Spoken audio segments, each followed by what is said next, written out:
Hello dear friends, मैं ब्रजभूषण उपाध्याय आप सभी का स्वागत करता हूं अपने यूट्यूब चैनल उपाध्याय एकेडमी पर। जैसा कि आज हम लोग पढ़ने वाले कक्षा 10 भौतिक विज्ञान का जो चल रहा था, हम लोग जो प्रकाश पढ़ रहे थे उसी के आगे कंटिन्यू है। ये इसकी छठी सीरीज है। 5 सीरीज मैंने पढ़ा दिया है। आई होप आप छठवीं सीरीज तभी देख रहे होंगे जब पांचों सीरीज आपने अच्छे से पढ़े होंगे, तभी आपको इस छठी सीरीज को पढ़ना है और समझना है बिल्कुल ध्यान से। इसके पहले के जो कॉन्सेप्ट है उसी कॉन्सेप्ट को लेकर के हम लोग ये छठा सीरीज लेकर आए हैं और इसमें हम लोग पढ़ेंगे गोलीय दर्पण की वक्रता त्रिज्या r और फोकस दूरी f में संबंध। और दर्पण हमारे लिए कौन सा होगा? अवतल दर्पण होगा। हम लोग अवतल दर्पण के लिए समझेंगे। तो प्यारे बच्चों, ये प्रकाश है। अब प्रकाश किरणों का खेल है। अगर आपने किरणों को अच्छे से समझ लिया, ध्यान से समझ लिया, तो प्रकाश आपके लिए बिल्कुल मक्खन, कोई दिक्कत नहीं होगी आपको। तो यहाँ पर थोड़ा सा आप समय देंगे हमको, मैं आपको विश्वास दिलाता हूं कि मैं आप इस सब सारी चीजों को आपको अच्छे से समझा पाऊंगा। सबसे पहले आप सभी जानते हैं कि ये दर्पण कौन सा है। ये आपका एक अवतल गोलीय दर्पण है। कौन सा दर्पण है? अवतल गोलीय दर्पण है। ये आपका क्या है? अवतल गोलीय दर्पण। यहाँ पे आप नाम से ही जान जाएंगे। और ये इसका क्या होता है? ध्रुव होता है। ये इसका क्या होता है? ध्रुव। इसको हम क्या लिखते हैं? P लिखते हैं। बात समझ आ गई? अब इसके लिए हमने मुख्य अक्ष की रेखा खींचनी है, तो हम इससे एक ऐसे स्ट्रेट लाइन खींचेंगे। ये इसकी क्या है? इसको हम लोग प्यारे बच्चों कहते हैं मुख्य अक्ष। क्या कहते हैं? मुख्य अक्ष। धीरे धीरे समझते हुए चलिए। ये आपका कौन सा दर्पण है प्यारे बच्चों? अवतल गोलीय दर्पण है। मैंने इसके बारे में आपको पिछली क्लास में बताया है कि जिस दर्पण का परावर्तक पृष्ठ कैसा होगा? गोल होगा, उसे क्या कहेंगे? अवतल गोलीय दर्पण कहेंगे। बात समझा गई? अब इस अवतल गोलीय दर्पण पर मान लीजिए एक प्रकाश किरण है। ये प्रकाश किरण है।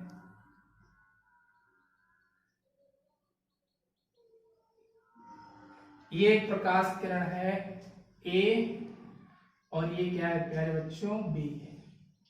ये एक प्रकाश किरण AB, इस पर क्या होती है? आपतित होती है। प्रकाश किरण AB क्या होती है प्यारे बच्चों? आपतित होती है। इस किरण का नाम क्या है प्यारे बच्चों?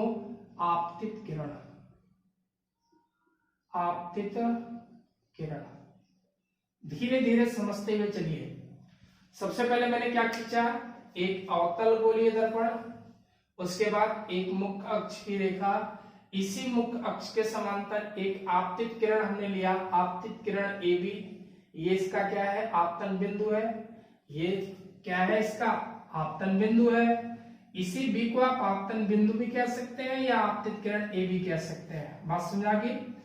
तो जब ये दर्पण से परावर्तित होगी तो परावर्तन के पश्चात प्यारे बच्चों कहां से होकर जाएगी? मुख्य फोकस से होकर जाएगी। कहां से होकर जाएगी? मुख्य फोकस से होकर जाएगी, जिसे हम लोग कहते हैं F। और ये इसका वक्रता केंद्र है C, जिसके बारे में हम लोग पढ़ चुके हैं। वक्रता केंद्र C और ये फोकस है, मुख्य फोकस।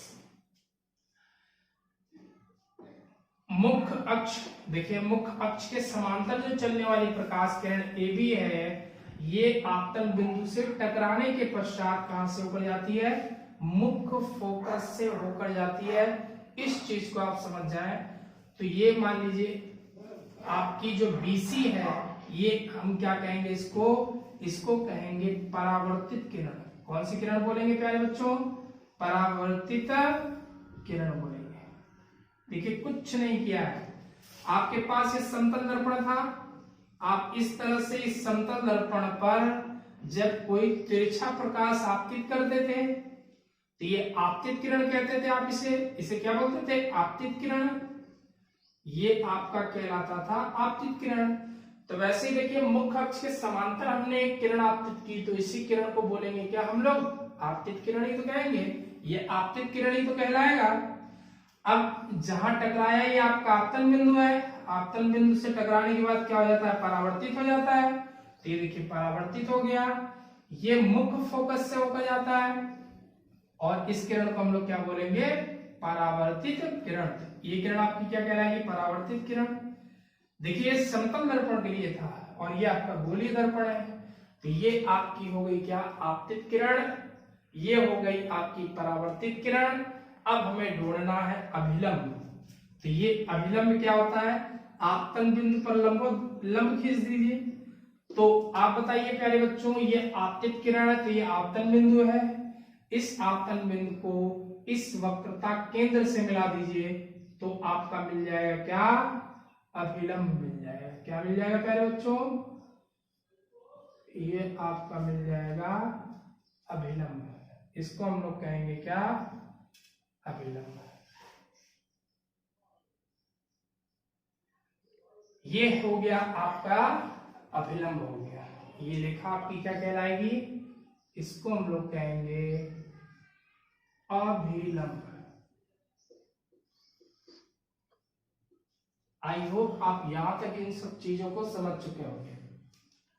आइए एक बार और समझते हैं। ये है आपकी आपतित किरण, प्रकाश स्रोत से किरण आ रही है, इस गोलीय दर्पण से टकराई, टकराने के बाद परावर्तित हो गई, तो ये परावर्तित किरण, और अभिलंब इस आपतन बिंदु से इस वक्रता केंद्र को मिला दिया, ये हमारा क्या हो गया, अभिलंब हो गया। अब देखिए ये आपतित किरण और अभिलंब, आपतित किरण और अभिलंब के बीच का कोण क्या होता है, आई, आपतन कोण आई। अभिलंब और परावर्तित किरण के बीच का कोण क्या होता है प्यारे बच्चों, आर। तो ये कोण आपका क्या हो गया, ये कोण आई हो गया, और ये आपका कोण क्या हो गया प्यारे बच्चों, ये कोण आर हो गया। ठीक है, ये वाला कोण आपने क्या लिया है, ये आपतित किरण और अभिलंब, तो आपतन कोण आई, परावर्तित किरण और अभिलंब तो परावर्तन कोण आर। अब देखिए प्यारे बच्चों, हमने क्या किया है कि इस आपतन कोण आई और आर को मान लिया है कि क्या है ये कोण, ये एंगल क्या है, थीटा है। ये कोण मैंने थीटा मान लिया है, ये कोण मैंने थीटा मान लिया है। मतलब कि मैंने मान लिया है कि आपका जो आपतन कोण और परावर्तन कोण जो है वो क्या है, थीटा है। वो क्या है, थीटा है। तो यहां पर मैंने मान लिया है, माना कि आपतन कोण, सॉरी, कोण आई इक्वल टू कोण आर बराबर क्या हो जाएगा प्यारे बच्चों, ये कोण मैंने मान लिया है थीटा। अब देखिए ये जेड नुमा संरचना बन रही है, जेड जैसी बन रही है, ऐसे जेड बन रहा है। तो अगर ये कोण थीटा है तो एकांतर कोण होने के कारण ये भी कोण क्या हो जाएगा प्यारे बच्चों, थीटा हो जाएगा। और ये टोटल कोण क्या हो जाएगा प्यारे बच्चों, ये टोटल कोण क्या हो जाएगा, 2 थीटा। तो यहां पर देखिए ये इस तरह से ये भी एक जेड प्रकार की आकृति बन रही है, तो ये भी आपका क्या हो जाएगा, 2 थीटा हो जाएगा। क्या हो जाएगा, 2 थीटा हो जाएगा। बात समझ आ गई, कुछ नहीं किया, ये आपका आपतन कोण थीटा मान लिया, इसको थीटा मान लिया, दोनों जोड़ दिया, 2 थीटा हो गया। अब देखिए जेड नुमा आकृति बन रही है, तो ये जेड नुमा आकृति, तो ये 2 थीटा हो गया। ये थीटा है तो ये भी एक प्रकार की जेड नुमा आकृति बन रही है, तो ये भी थीटा हो गया। अब हमने क्या किया है प्यारे बच्चों कि इस आपतन बिंदु से हमने एक लंब डाल दिया है, वो लंब क्या है, एन। ये है आपका पूरा फिगर। बात समझा गई, ये है आपका पूरा फिगर। अब समझते हैं। अब देखिए कुछ नहीं करना, पूरा मेरा डेरिवेशन हो चुका है। अब यहां पर देखिए त्रिभुज, मैंने एक समकोण त्रिभुज लिया है, समकोण त्रिभुज। यहां पर देखिए पहले पढ़ा वाला बी एन सी में, बी एन सी में, तो यहां पर लिखेंगे बी एन सी में, समकोण त्रिभुज बी एन सी में। यहां पर देखिए ये है बी, ये एन और ये सी है। बी एन सी में प्यारे बच्चों हो जाएगा tan थीटा बराबर पता है आपको लंब बटे क्या होता है आधार। तो लंब आपका क्या है bn, लंब क्या है प्यारे बच्चों bn। तो यहां पर ये हो जाएगा bn और बटे आधार क्या है इसका cn, आधार क्या है cn। आई होप आप इस बात को समझ चुके होंगे। त्रिभुज BNC में, त्रिभुज BNC में हमने लिया क्या tan थीटा। तो tan थीटा लंब क्या हो गया BC बटे आधार क्या हो गया CN। तो ये BN बटे क्या हो गया CN। अब देखिए प्यारे बच्चों छोटे द्वारक के लिए, जब आपका द्वारक छोटा हो, छोटे द्वारक के लिए, छोटे द्वारकों के लिए क्या होता है कि जो थीटा tan थीटा होता है, tan थीटा को हम रेडियन में मापते हैं। किसमें नापते हैं प्यारे बच्चों रेडियन में। tan थीटा को किसमें नापेंगे रेडियन में नापेंगे। तो यहां पर क्या आ जाएगा थीटा इक्वल टू क्या हो जाएगा bn अपान क्या हो जाएगा cn। ये आपकी इक्वेशन या समीकरण नंबर फर्स्ट बन जाएगी। बात समझ गए आप लोग। आई होप आप इस बात को समझ गए होंगे कि थीटा इक्वल टू क्या हो गया bn अपान क्या हो गया cn। ठीक है, इतना स्क्रीनशॉट ले लें। तो उसके बाद हम आगे देखते हैं। आगे देखें, आगे देखिए, थोड़ा सा मैं इसको साफ कर दे रहा हूं इधर। अब देखिए देखिए यहां पे अब हम त्रिभुज लेंगे BNF में देखिए ये है आपका BNF में। तो यहां पर आ जाएगा tan 2 theta equal, tan 2 theta बराबर क्या हो जाएगा देखिए tan 2 थीटा बराबर वही लंब बटे आधार। तो bn बटे fn, तो ये हो जाएगा bn बटे fn। तो यहां भी छोटे द्वारक के लिए ये कोण रेडियन में मापा जाएगा। तो यहां पे लिख सकते हैं आप छोटे द्वारक के लिए छोटे द्वारक के लिए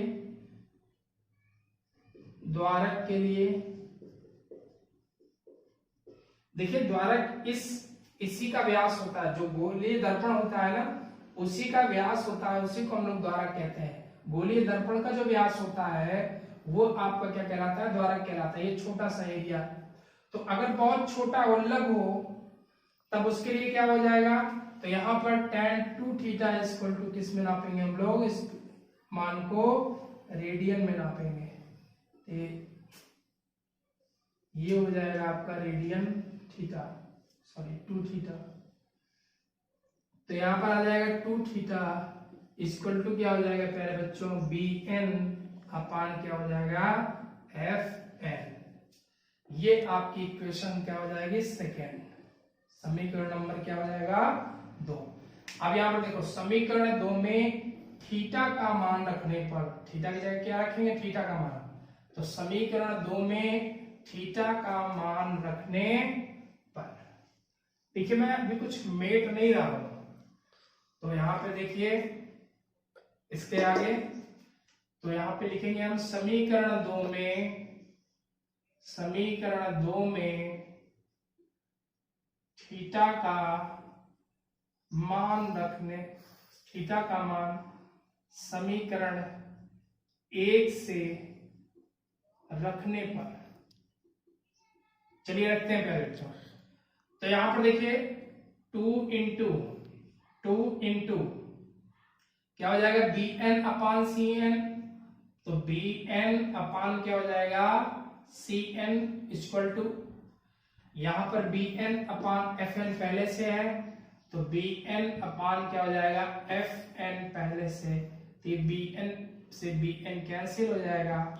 अब यहां पर देखिए क्या बचेगा 2 अपान cn और ये हो जाएगा 1 अपान fn। देखिए अभी मैंने कहा छोटे द्वारकों के लिए ये थीटा रेडियन में नापा जाता है।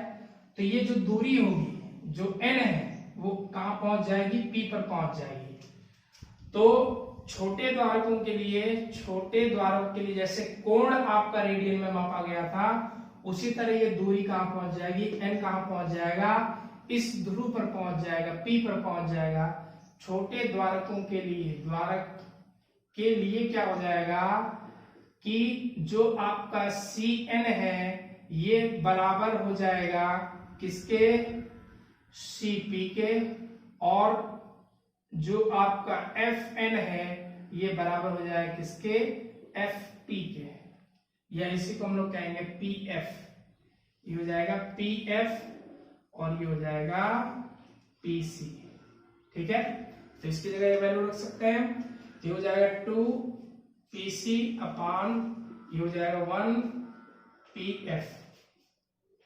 अब Pc देखिए क्या है, Pc वक्रता केंद्र और ध्रुव से बीच की दूरी आपकी कहलाती है वक्रता त्रिज्या कैपिटल R, और ध्रुव और मुख्य फोकस के बीच की दूरी कहलाती है आपकी फोकस दूरी क्या, F।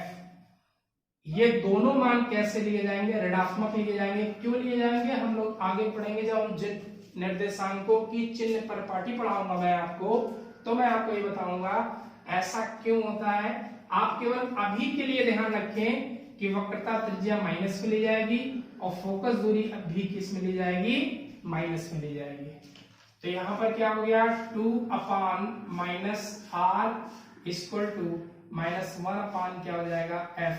ये माइनस से माइनस कैंसिल हो गया, क्रॉस मल्टीप्लिकेशन करा दीजिए। तो यहाँ पर R इक्वल टू क्या हो जाएगा 2F, या F बराबर क्या हो जाएगा पहले बच्चों, R/2, R/2। ये प्रूफ हो गया, R/2। एक बार स्क्रीनशॉट ले लीजिए, मैं इसको एक बार और क्लियर कर देता हूं और अच्छे से आपको समझा देता हूं। ठीक है, फास्टली रिवीजन किया जाए हम लोग थोड़ा सा। मैंने क्या लिया था, आपका एक गोलीय दर्पण लिया था, इस पर AB एक प्रकाश आपतित किरण डाली और परावर्तन के पश्चात ये फोकस से होकर जाती है। बात समझ आ गई। अब वक्रता केंद्र को इस आपतन बिंदु से मिला दिया, हमें अभिलंब मिल गया। देखिए आपतित किरण और अभिलंब के बीच के कोण को हम लोग आपतन कोण बोलते हैं, और परावर्तित किरण और अभिलंब के बीच के कोण को हम लोग क्या कहते हैं, परावर्तन कोण। लेकिन ये हमने I और R न लेके इन दोनों एंगल को थीटा मान लिया है कि कोण I बराबर कोण R इक्वल टू क्या है प्यारे बच्चों, थीटा है। बताइए अगर ये एंगल थीटा है, ये वाला कोण थीटा है, तो बताइए प्यारे बच्चों ये एक जेड आकृति बन रही है कि नहीं बन रही है, मतलब एकांतर कोण है कि नहीं। अगर ये थीटा होगा तो ये भी थीटा होगा। तो अगर ये टोटल एंगल बात करें तो 2 थीटा हो जाएगा। तो यहाँ पर देखिए ये टोटल एंगल 2 थीटा, तो यहाँ पर देखिए जेड आकृति बन रही है कि नहीं बन रही है, तो ये भी कोण क्या हो जाएगा, 2 थीटा हो जाएगा। और हमने आपतन बिंदु से इस मुख्य अक्ष पर एक लंब डाल दिया n। अब देखिए हमने क्या किया है, अब हमने क्या किया है, बड़ा त्रिभुज लिया है। बड़ा त्रिभुज कौन सा, BNC में। तो BNC में हमने tan थीटा निकाल लिया, और चूंकि tan बड़ा कोण है इसीलिए इसको रेडियन में मापा, तो थीटा इक्वल टू क्या आ गया, BN। ये कोण कैसे है, रेडियन में लेने पर, इसको हम लिख सकते हैं रेडियन में मापने पर। तो रेडियन में थीटा इक्वल टू BN/CN आ गया। इसी तरह छोटे त्रिभुज लिया BNF में, तो tan 2 थीटा बराबर क्या हो गया, BN लंब बटे आधार, तो लंब बटे आधार ये हो गया BN/FN। तो यहाँ पर देखिए BN/FN। अब यहाँ पर देखिए समीकरण 2 में से थीटा का मान समीकरण 2 में थीटा का मान समीकरण 1 से रखने पर, ठीक, ये वाला मान इसमें रखने पर, तो इस वाले मान को इसमें रखेंगे तो 2 इंटू BN/CN, BN/CN, BN से BN कैंसिल हो गया। अब यहाँ पर देखिए 2/CN आ गया, 1/FN आ गया। अब छोटे द्वारकों के लिए, तो देखिए छोटे द्वारकों की, देखिए ये N और P अत्यंत निकट है ना, N और P क्या है, अत्यंत निकट है। तो N को P या P को N किया जाए, छोटे द्वारकों के लिए N P पर चला जाता है, N कहाँ चला जाता है, P पर चला जाता है। तो सारी दूरियां कहां से ली जाती है, ध्रुव से लिखी जाती है। तो CN को हम क्या लिख सकते हैं, PC, और FN को क्या लिख सकते हैं, P है। और जो आपकी PC है, PC वो वक्रता त्रिज्या है, R है, और इसको हम लोग निगेटिव लेंगे। अभी क्यों लेंगे इसके बारे में मत सोचे, केवल इतना याद रखिए वक्रता से माइनस, और फोकस दूरी भी क्या माइनस, तो रिलेशन क्या आ गया, F/R/2। बात समझ आ गई प्यारे बच्चों। आई होप आप इस बात को समझ गए होंगे। अगर आपको ना समझ में आया तो कमेंट बॉक्स में लिखकर कमेंट करें, मैं इसको एक बार और अच्छे से आपको समझा के वीडियो आपको प्रोवाइड करा दूंगा। बहुत बहुत धन्यवाद आपका समय देने के लिए। और प्यारे बच्चों, हम लोग इतनी मेहनत करते हैं तो कम से कम लाइक करें, वीडियो को शेयर करें, सब्सक्राइब करें, बेल आइकन दबाएं, जिससे आप हमारे द्वारा बनाई हुई वीडियो आपको मिल सके। Thank you.